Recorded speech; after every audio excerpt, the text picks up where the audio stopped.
трети път идвам и продължавате да нямате изрядна документация на проекта. Не ми остава друг избор, освен да ви глобя.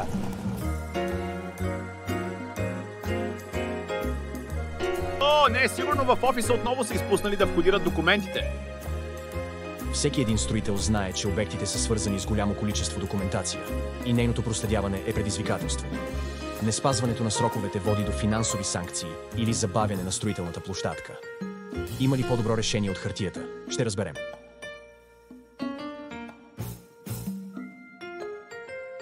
Да? Сигурен ли си?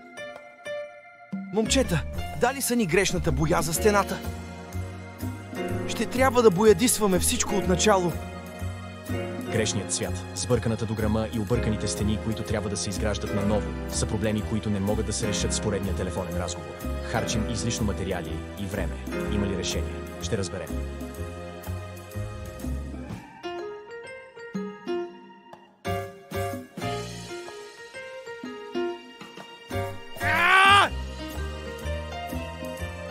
Сигурно и вие сте попадали в тази ситуация.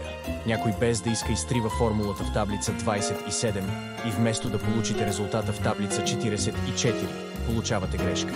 Има ли решение? Според нас да.